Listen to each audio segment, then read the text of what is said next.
Na manhã seguinte, na enfermaria...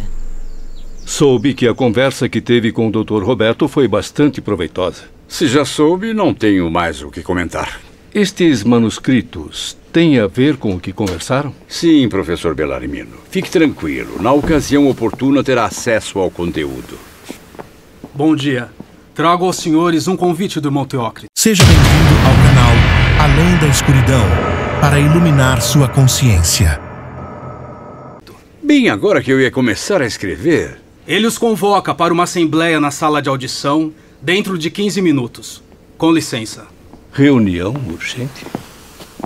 Isso pode ser ótimo ou péssimo.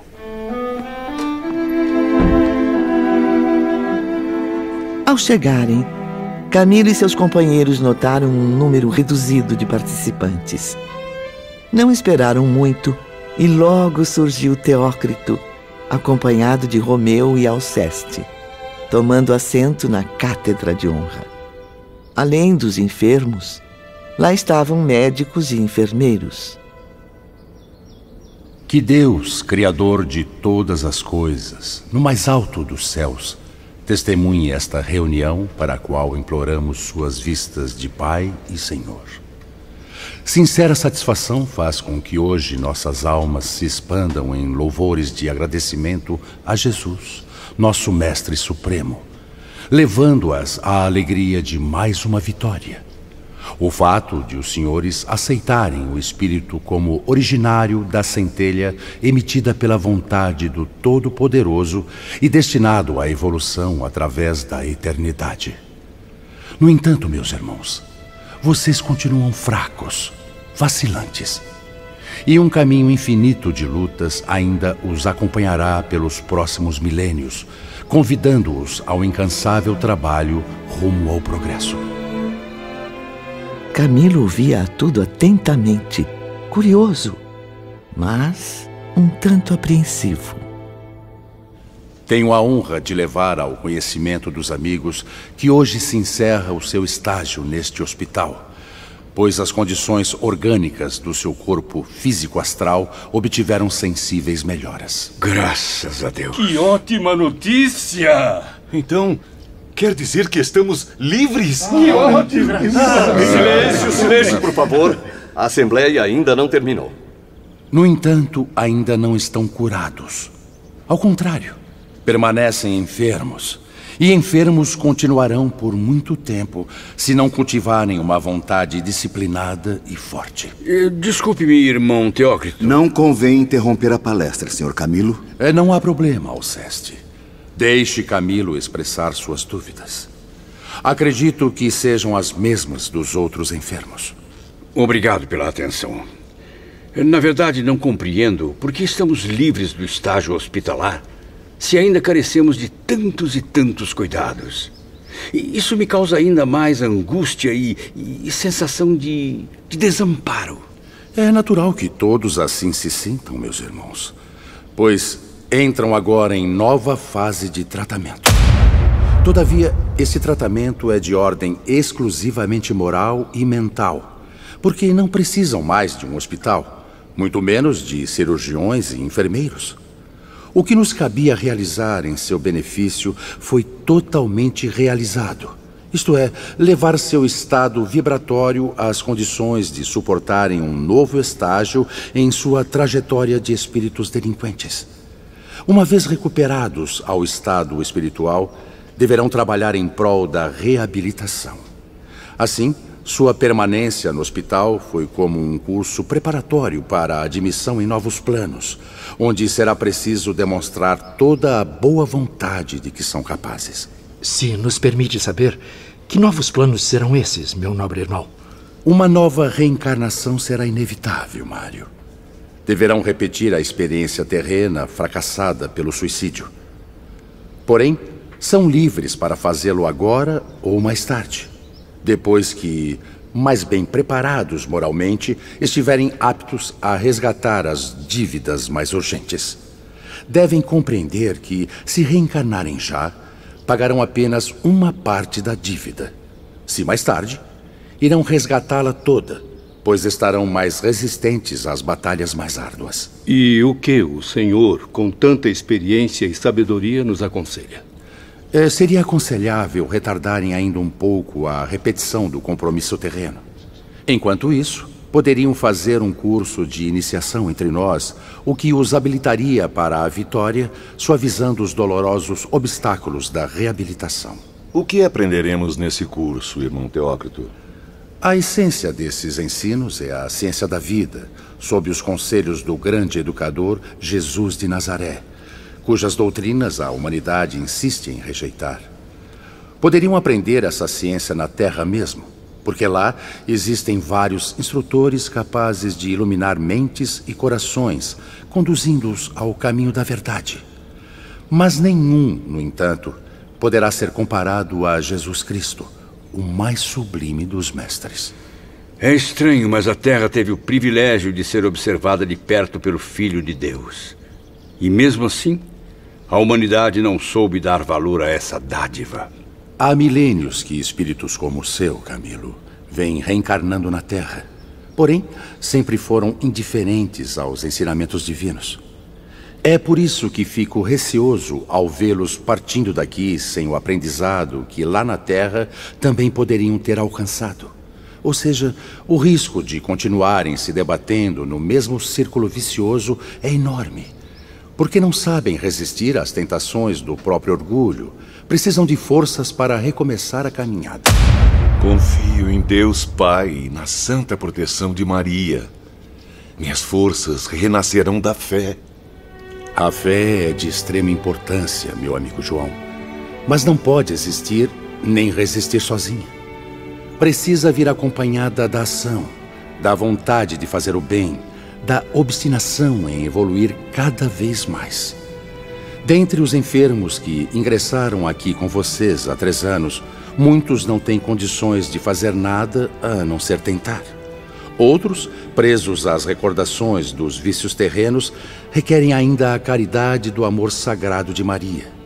Outros mais, ao contrário, deverão reencarnar imediatamente, pois estes precisam corrigir distúrbios gravíssimos que permanecem em seu corpo astral, resultantes da violência do ato do suicídio e que lhes obscurecem até a razão. Pobres companheiros do manicômio e do isolamento. Pobres desgraçados, meu caro Mário Sobral, mas com chances, assim como todos vocês, de progredirem. A diferença é que esses necessitam urgentemente do estágio na matéria, do retorno ao corpo físico, para corrigirem tanta desordem vibratória. Como podem ver, meus amigos, 1 século, 2 séculos, talvez ainda mais. E o espírito suicida continuará provando o desgosto de seu desrespeito à lei divina. Fico ao mesmo tempo curioso e amedrontado em relação ao futuro. Sinto-me inseguro em deixar esse caridoso abrigo onde adquiri o bem mais precioso que um espírito condenado poderia desejar. Irmãos dedicados, amigos fiéis aos princípios cristãos do amor e da fraternidade. Coragem, Camilo, pois chegou a oportunidade de visitarem a Terra como desejavam.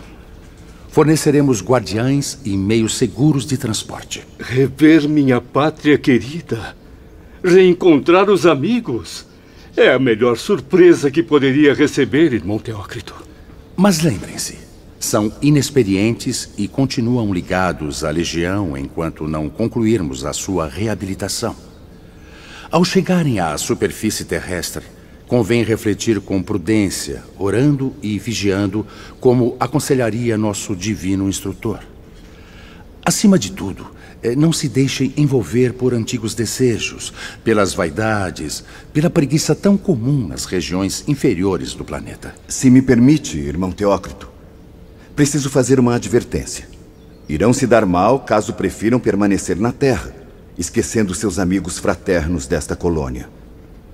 Não devem perder o desejo de voltar ao aconchego do lar de Maria. Se voltarem a este lar, que temporariamente será o único e verdadeiro ao qual pertencem, poderão ter acesso a outro departamento assim que chegarem. Outro departamento? Semelhante à enfermaria? Não, meu bom João. Será diferente. bem melhor equipado que o hospital. Porém, subirão para lá não para desfrutar alegrias a que não têm direito ainda, mas em busca de habilitações para as próximas batalhas rumo ao progresso. Bem o disse, Romeu. Mas, antes de partirem, estão convidados a uma visita de instrução a alguns departamentos do nosso instituto. Não é aconselhável reverem a pátria terrena sem os conhecimentos que nossos departamentos fornecerão. É fundamental, meus caros amigos, que não cultivem ilusões quanto ao que os aguardam na Terra. Lembrem-se de Jerônimo. Já desencarnaram há muitos anos. Muitos de vocês já foram esquecidos por aqueles a quem magoaram com o suicídio. Se não completamente, pelo menos o bastante para perderem o interesse pela sua sorte. Envolvido nas exaltações da vida material, o homem esquece tudo com facilidade. Não esperem, portanto, encontrar alegrias nessa viagem. Estamos, porém, despreocupados quanto a isso, meus irmãos. Não ocorrerá com vocês o mesmo que surpreendeu Jerônimo. Estão preparados para as possíveis decepções, para os choques mais inesperados? Sim. Agora podem repousar e que o Mestre Divino lhes conceda inspiração.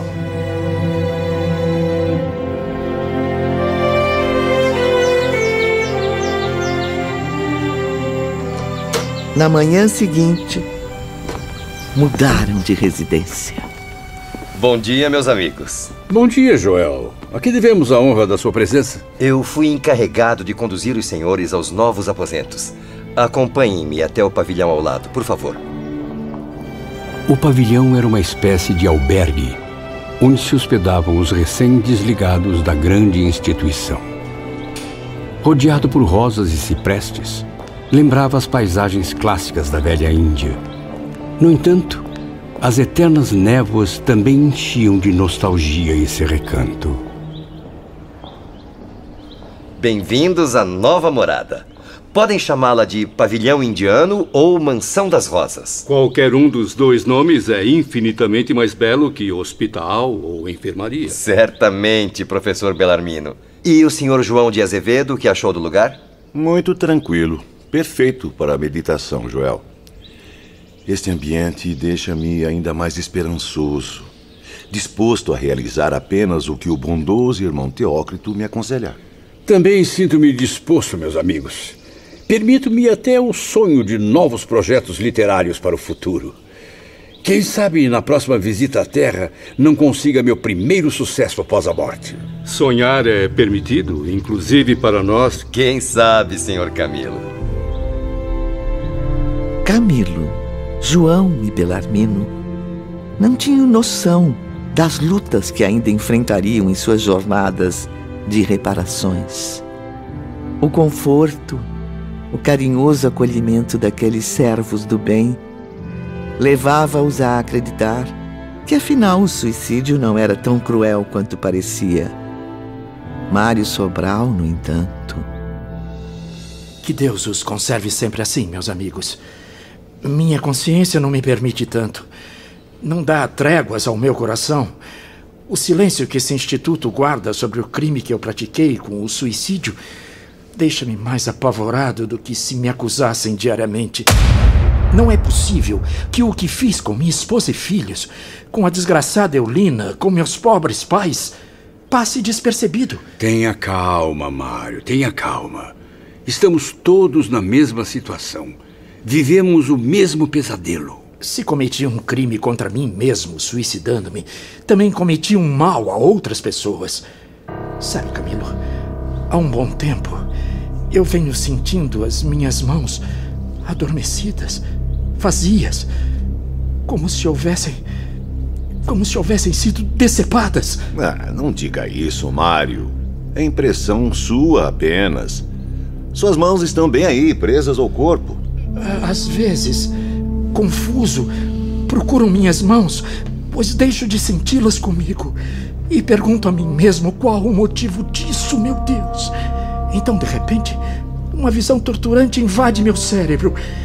Vejo Eulina sobre o sofá, debatendo-se com as pancadas que lhe dei no rosto. morrendo entre minhas mãos assassinas.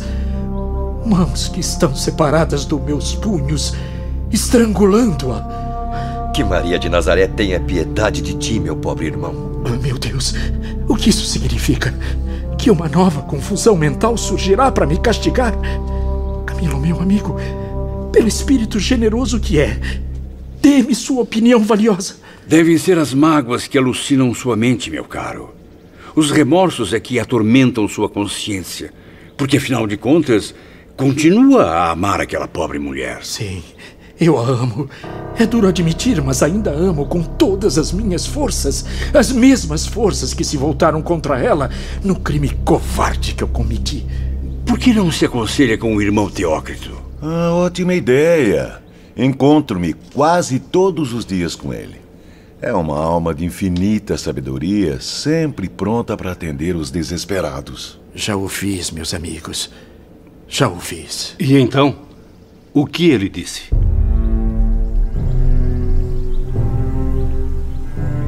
Confie na providência divina, que jamais abandona qualquer criatura angustiada. Admita o mal incurável que fez a si mesmo e encontre forças na fé para corrigi-lo. Orai, meu amigo, sempre. Esforce-se numa corrente harmoniosa de preces a Maria para que o socorra. Esclareça, conforte e o prepare intimamente para o futuro, pois não existe outro recurso a seu alcance neste momento. Faça isso, Mário. Siga o conselho do irmão Teócrito, pois dele virá o que necessita. Eu tenho seguido, Joel. Seguido com dedicação. Porém, quanto mais me concentro nas orações, mais me certifico de que a visão que me persegue é um prenúncio do futuro. Procure ser realista, Sr. Mário. O futuro de todos nós aqui é a reencarnação. Mas deve encará-la com otimismo, como remédio amargo e necessário para aliviar o seu destino, até descobrir a cura em si mesmo. Acredite, nenhum de nós sairá vitorioso sem atravessar as mais duras provações. Eu sei. E é isso que me aterroriza. Romeu e Alceste me disseram que reencarnarei para sofrer as consequências do meu duplo crime. Mas este será o fardo de todos nós, meu amigo. Resgatar os erros através de existências reparadoras. Irei mutilado, sem as mãos, porque elas estão ocupadas em outra parte, a serviço do crime. Elas se desonraram em minha companhia, estrangulando uma pobre mulher indefesa. Já nem sequer as tenho, Camilo. Não as sinto, não as vejo. Foram enterradas com o corpo de Oulina. Pobre espírito. Está entregue a pesadas vibrações.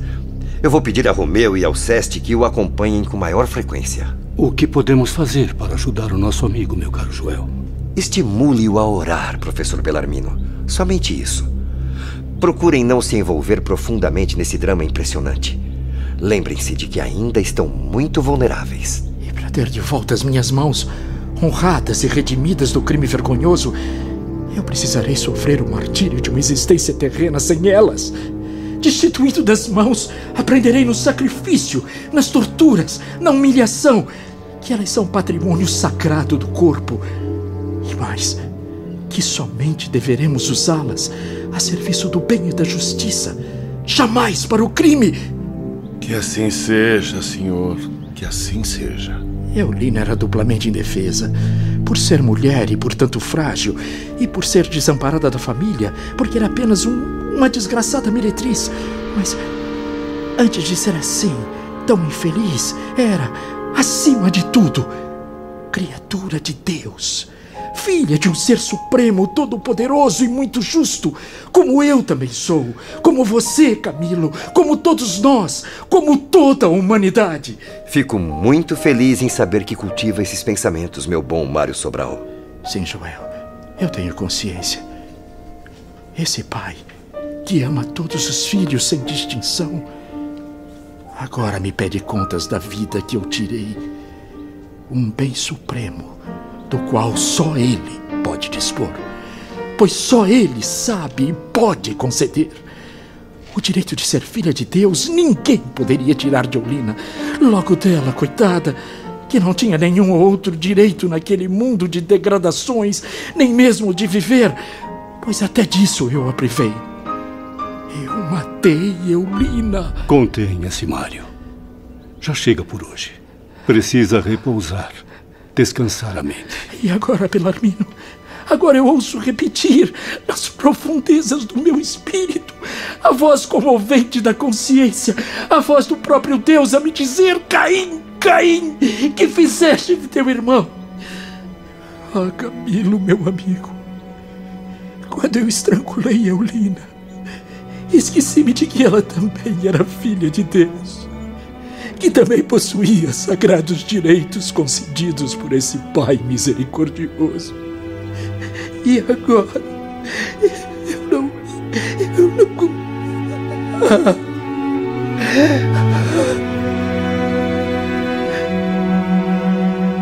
As lágrimas impediram as palavras de Mário. Uma nuvem de comoção cobriu de tristeza o ar sereno do pavilhão indiano.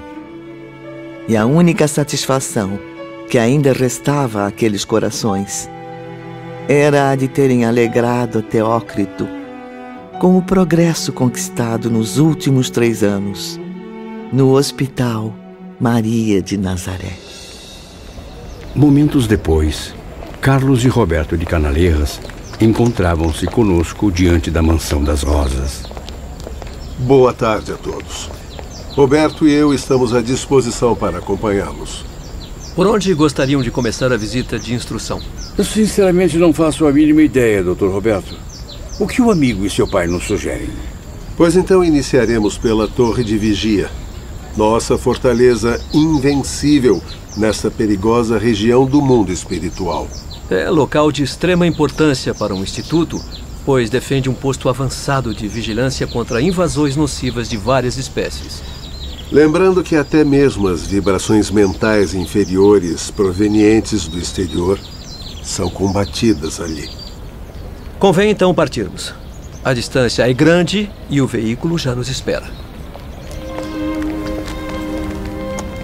Um carro simples, porém veloz, recolheu-nos, pois ainda não cogitávamos sequer a possibilidade de flutuar, impulsionar nossos espíritos com o pensamento.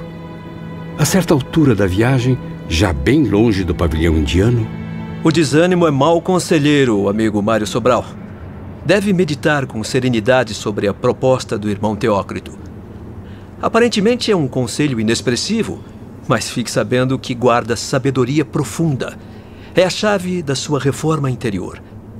Que importa, aliás, uma existência de 30, 60 anos de sacrifícios, na qual o corpo carnal poderá ser mutilado, se é através dela que iremos reconquistar a honra espiritual.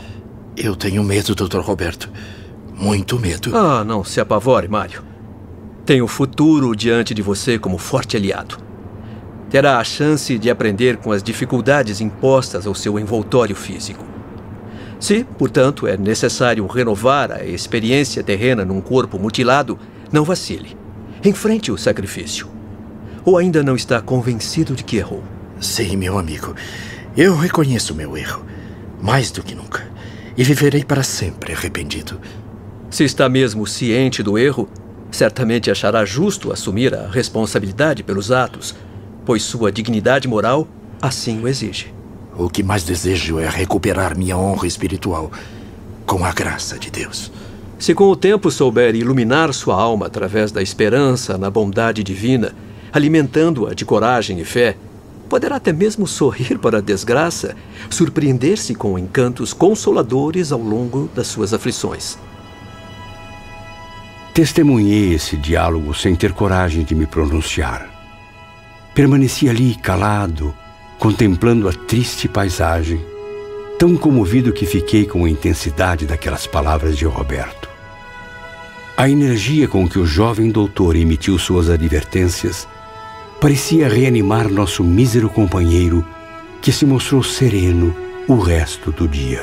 A viagem continuava e, ao longe, podiam-se ver com dificuldade os edifícios próximos ao departamento a que Camilo pertencia. Em que lugar destes poderá estar o pobre Jerônimo? Seu amigo Jerônimo de Araújo Silveira encontra-se naquele local, detido no isolamento como infrator dos regulamentos hospitalares. Por que dão a essa dependência o nome de isolamento? Porque para ali são mandados aqueles mais indisciplinados, os inconformados, que abusariam da liberdade sem serem, no entanto, verdadeiros rebeldes. É como um presídio. Esta palavra, porém, é rejeitada pelos diretores que a consideram humilhante demais. A bem da verdade, prisão não traduziria a verdadeira finalidade a que se destina, como ainda irão verificar. Jerônimo encontra-se, então, detido? Perfeitamente, professor Bellarmino, para seu próprio benefício e para o bem daqueles a quem ama. Mas como é possível compreender, Dr. Carlos, que Jerônimo, marido dedicado, pai carinhoso, se encontre preso, enquanto eu, 2, 3, 10 vezes criminoso, permaneço entre bons amigos? Você é um espírito sinceramente arrependido, Mário, que aceita os conselhos dos responsáveis por sua proteção, disposto aos sacrifícios mais rudes. Jerônimo, por sua vez, assediou a si mesmo com a incompreensão, apegando-se a todas as lembranças do passado, sem forças para esquecê-lo. Pobre companheiro, preso a um estado ainda pior que o meu. Mas poderia ser diferente se Jerônimo aceitasse os nossos conselhos, se entregasse à renúncia e à fé em Deus. Aliás, você também não foi prisioneiro do Vale Sinistro, sofrendo o desespero na consciência? Sim. E por acaso não continua moralmente preso a si mesmo? Pois sua mente ainda proíbe o coração de ser feliz? Quanto mais aqui aprendo, mais fico surpreso. E o que o surpreende, Camilo? Descobrir que quando morremos poderemos sofrer, entre tantas coisas inesperadas, o fato de nos vermos jogados em um calabouço. Em primeiro lugar, meu amigo, é você quem se refere a calabouço, quando somente falei em isolamento. Pois, como eu já havia comentado, a palavra prisão é imprópria para a finalidade ali existente. Prisão, presídio, calabouço, isolamento, a mim não faz diferença. O objetivo parece ser sempre o mesmo. Em segundo lugar, todos hão de convir que não deveria ser surpresa a existência de prisões aqui no além-túmulo. Mas como, Dr. Carlos? Desculpe-me, isso é um grande absurdo. Existe absurdo maior do que tirar a própria vida, caro Camilo. Vocês foram homens de muita cultura, muitas letras, pensadores, eruditos, filósofos. Fico surpreso, sim, com tanta ignorância, sobretudo pelo fato de serem tão esclarecidos.